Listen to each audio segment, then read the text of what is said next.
Okay, I'm back. I'm going to read the last 20 pages of chapter 4, where it is entitled Early Rain.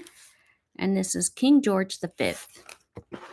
And let's just bring some picture in here so you don't have to stare all the way at my face. But I think if you ever had a chance to read about King George V, I would do it because it's a very different time.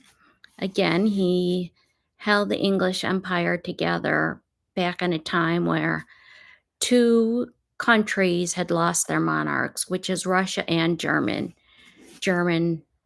there was no more German monarch and there was no more Russian monarch. So it was a very interesting time in history and the time of World War I, which we often forget about that, I think, and how horrible that war was. So, anyways, the king's respect for his father's memory did not extend to those that were rich.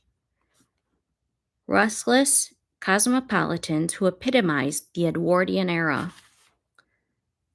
Soon after the accession, Max Brebone drew a cartoon of Lord Burnham, Sir Ernest Cassel, Alfred and Leopold the Rothschild, and Arthur Sassoon walking apprehensively along a corridor of Buckingham Palace to meet their new sovereign. It's entitled, Are We as Welcome as Ever? In all King George's letters, diaries, and reported conversations, there's not a trace of mild, mindless anti Semitism to be found throughout his entire reign in every class of society. Nothing of that contempt, which one of his own private secretaries would refer to as Lyons, the Jew's restaurant keeper. It was simply that his father's fast friends, whether Jew or Gentile, were not to his taste. Dull, perhaps, the king would say of his court, but certainly respectable. Even when he condescended to shoot Lord Burnham's pheasants at Hall Barn, sustained by a luncheon of turtle soup, snipe pudding, and truffled turkey. He felt uneasy in the prodigality of slaughter. After 4,000 birds had fallen in a short December day, 1,000 his own gun, the king remarked to his eldest son on the way home, Perhaps we went a little too far today, David. A very few of the king's old cronies continued to find favor at court. Among them was Lord Esher and Count Albert Mensdorff, who had already appeared in these pages playing Boswell to the king's Dr. Johnson. Indeed, what has ensured them a place in the life and the times of King George V is less their excursions into statecraft than their industry as diarists. Reginald Brett, the second Viscount Esher, was born in 1852. He was born 13 years before the king. His father, an ambitious middle-class lawyer who rose to be Master of the Rolls and a peer, sent him to Eton. There the boy was fortunate in becoming a pupil of William Corey, who was a poet, a historian, and a romantic. Among Corey's other pupils was the young Lord Rosebery, of whom the tutor wrote, He's one of those who like the palm without the dust.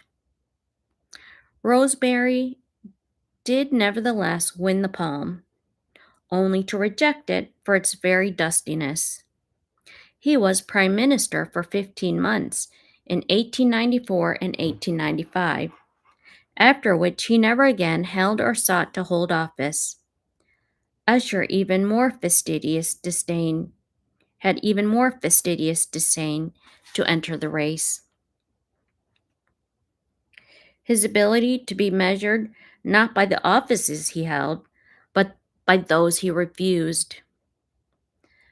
Salzburg urged him to govern Cape Colony. Balfour invited him to be the Secretary of State of War. Campbell Bannerman proposed that he should succeed Minto as the Viceroy of India. He spurned them all, preferring the freedom of obscurity, or as he called it, the guarded life. The world at large knew him as no more than a transient member of Parliament and a holder of minor places in the public service and of the royal household.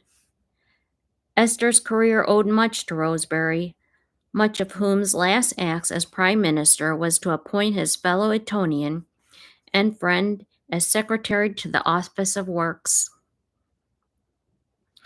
The vulgarities of competitive examination have scarcely begun to sully the silver age of patronage.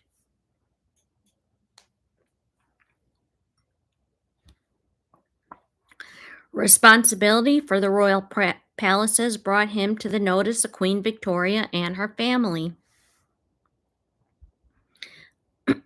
A deferential manner and an attention to detail did the rest. King Edward VII, impressed by his mastery of ceremony and historical precedents, made him Deputy Constable and Lieutenant Governor of Windsor Castle. There he rescued Queen Victoria's archives from 40 years of neglect, and he published an illuminating edition of her letters. He lived to enjoy the trust of 3 successive sovereigns. Gradually, Esher began to exert a political influence unknown to established constitutional practice. As a member of the Royal Commission appointed to inquire into the military preparations and conduct of the South African War, as a chairman of the War Office Reconstruction Committee, he revealed the day-to-day deliberations of both bodies to King Edward VII. St. John Broderick, Secretary of State for War from 1900 to 1903, wrote with some bitterness, "By the time any decision has come to the point when the cabinet could lay it before the sovereign, the issue had been largely prejudiced on the incomplete premise of an observer who had no official status." In other words, Esher, whether intentionally or not, had constituted himself the unofficial advisor to the crown. Courtiers and civil servants were similarly dismayed by Esher's influence on King Edward. Whatever the government happened to be in power, he certainly is an extraordinary man and has a wonderful footing in Buckingham Palace, a Liberal minister noted. He seems to be able to run about it as he likes, and he must be a considerable nuisance to the household. Stanfordham, ever imperturbable, merely observed, "He has a curious love of acquiring knowledge, and generally he succeeds." But when Esher telegrammed to the Foreign Office asking on itself of the king for a certain memorandum, he was sharply told, on the authority of Sir Edward Grey, that it could be supplied only if demanded by the king's private secretary. To play the part of the eminence in the floodlit arena of 20th century politics, it required a peculiar combination of qualities: experience, perception, wisdom, tact, humor, self-effacement. Perhaps there are some things that are alien in both the detachment with which Esher analyzed the motives of his political contemporaries and the romantic affection he brought to King Edward's person. He wrote of an audience at Buckingham Palace. On parting, the king said to me, "Although you are not exactly a public servant, yet I always think you are the most valuable public servant I have." And then I kissed his hand, as I sometimes do. After the death of King Edward, his ingratiating ways appealed more to Queen Mary than to her husband. If you were not the queen and came into the room, Esher told her, everyone would ask who you were. Queen Mary replied complacently that her mother used to say the same. It's unlikely that King George ever allowed Esher to kiss his hand, but during the politically troubled years of his early reign, he would call on Esher's knowledge of constitutional precedents to reinforce his own faded memories of Bagot. And so Esher retained his deceptively unimportant office in court. Less powerful than in the days of King Edward, yet continuing to exert an influence far beyond the drains and the foundations of Windsor Castle.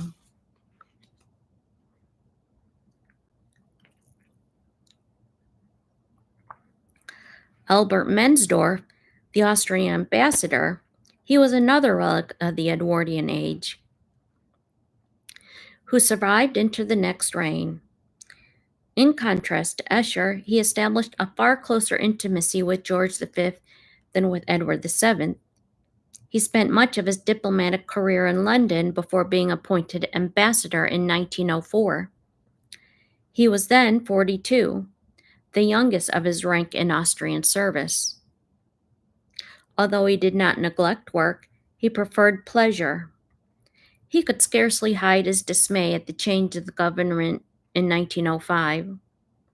When the splendors of the Foreign Secretary's hospitality at Lansdowne House gave way to Sir Edward Grey's simple fare served by parlor maids.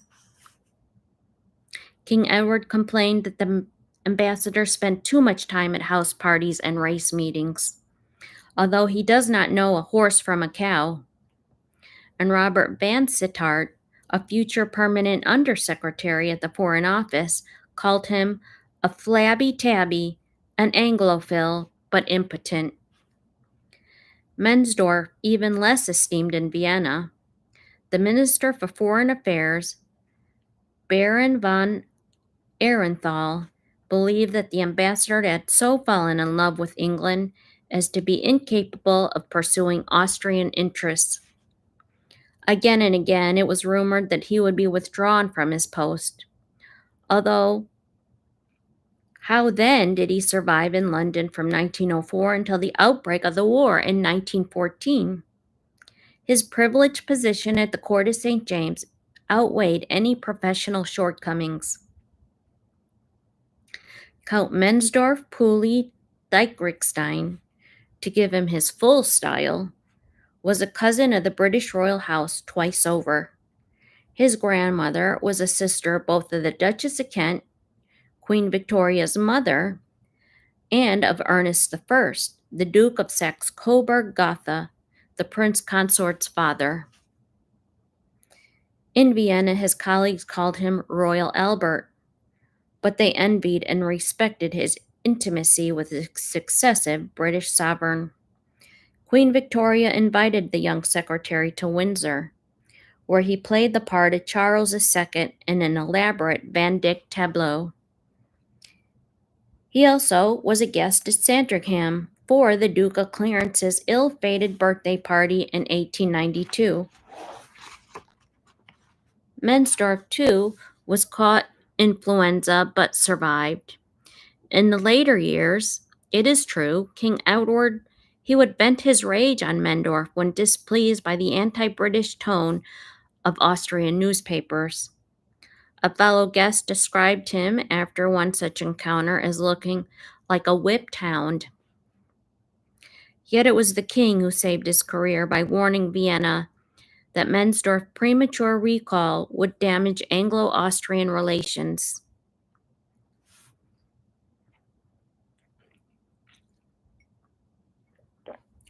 With the accession of King George, Mensdorff could do no wrong. The new sovereign addressed his letters, "My dear Albert," and ended them, "Your affectionate friend and cousin." He allowed him to wear the Windsor uniform, designed by King George III. It was a blue evening coat with gold buttons and a collar and cuffs of red. It's a privilege that's usually only confined to members of the royal family and a few favored prime ministers. He assured Mensdorff that Austrians enjoyed a special place in the heart of Englishmen. He talked freely of personal problems, of health and money, of family tensions and slanderous whispers. Mensdorff, he enjoyed basking in the favor of his illustrious kinsman, whose confidence he would diligently betray to his master in Vienna.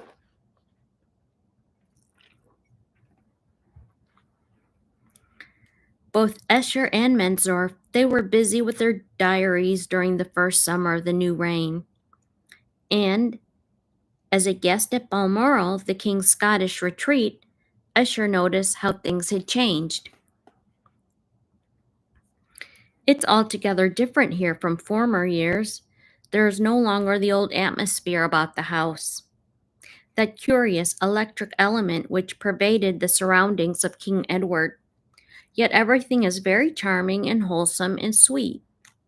The house is a home for children, and there are 6 of them at luncheon. The youngest is running around the table all the while.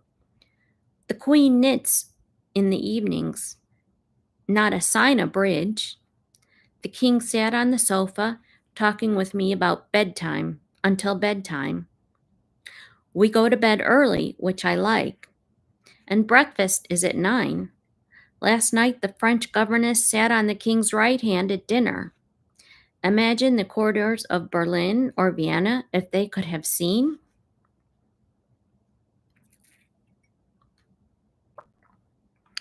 Mensdorff painted a very similar picture of domestic tranquility.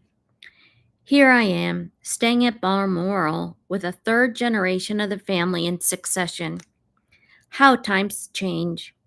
It's a small party. It's a very peaceful life, enormously punctual in contrast to former years. Everything is very orderly, which I appreciate after my cure. Not even bridge, so that the evenings are rather tedious. Fortunately, we all go to our rooms soon after 11. The King and Queen are very gracious. He is most forthcoming about politics and his own beliefs. His opinions are wholesome and straightforward. The children are very nice and very well brought up. Towards the end of his visit, Mr. Asquith joined the party, and a table of bridge was arranged as a concession to the Prime Minister. Yet Balmoral was not in itself a welcoming house.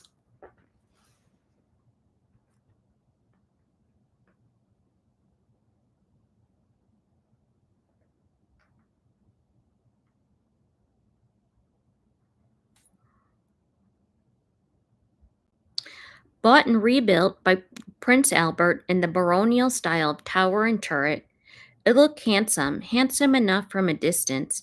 It's a castle of sparkling white granite rising from the banks of the River Dee, and enclosed but not menaced by the Cairngorm Mountains. Within it's dark and draughty. It's a penance to all except the old queen herself. There must have been heating of a sort, for Princess Alice, the last surviving grandchild of Queen Victoria, recalled a distinctive smell of Balmoral. Wood fires, stag's head, rugs, and leather. But one of the ladies in waiting confided to her husband that she was never really warm except in bed. Whatever the temperature, etiquette demanded that women should dine délicatesse, and men fared better, permitted to wear trousers instead of knee breeches, and silk stockings prescribed for Buckingham Palace and Windsor. Lord Salisbury nevertheless had such painful memories of a previous visit to Balmoral than when the Queen summoned him there in 1896. His private secretary implored Big to see that the Prime Minister did not freeze. A cold room, he wrote, is really dangerous to him. Not even Queen Mary was spared the caprice of a Balmoral summer. The weather was again just too awful, she wrote one September during the early part of the reign. and I am in consequence of suffering tortures from neuritis, which makes me rather grumpy. She never resigned herself She never resigned herself to what she called sitting on a mountain. The tartan-drenched decor of the castle affronted Queen Mary's aesthetic sense. Lord Rosebery thought that the drawing room at Osborne was the ugliest in the world, until he saw Balmoral. Queen Mary tried to relieve its gloom by having the dark paneling stripped and lightened. But any drastic alteration, like an abrupt change to the style of her clothes, would have distressed the king. He was happy enough to wake to the wail of pipes, to shoot grouse and to stalk stags, to play the laird, to take pride in the trickle of Stuart blood that still coursed through essential Hanoverian veins. It was a romantic family trait. Queen Victoria would even assume a Scots accent when north of the border. "I always give her £5," she explained to Lady Lytton during a visit to an old cottager. King Edward was no less diplomatic. As Prince of Wales, he warned his son not to offend the Scots by using the word English, when British would be more correct. And in later years, as the royal yacht approached the coast of Scotland, he instructed the Swiss valet, "un costume un peu incos domaine." His sartorial progress from one kingdom to another demanded subtlety. A simple tartan waistcoat, perhaps, heralding the full exuberance of kilt, sporran, and skein. King George and Queen Mary were unadventurous in their choice of guests.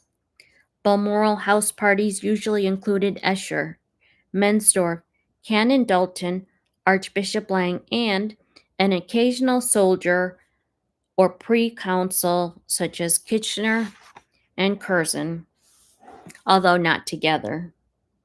Sister Agnes, King Edward's old friend, cut a more incongruous figure, striding over the heather wearing a bright mauve and an orange wig. The king followed the custom of his grandmother and father by summoning a succession of ministers in attendance to deal with the state business that pursues a monarch even to the Scottish Highlands. As if to emphasize that their presence was more a duty than a pleasure, wives were not invited.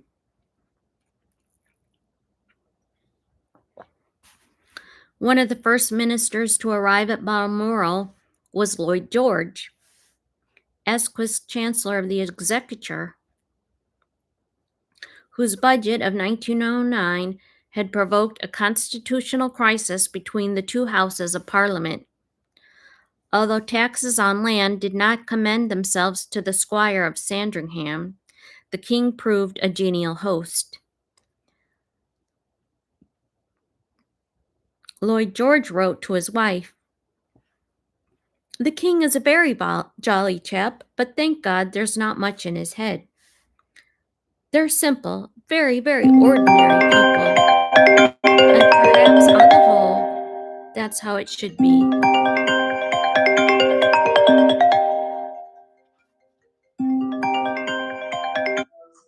Hey. You are so difficult to get a hold of. Why? What's the matter?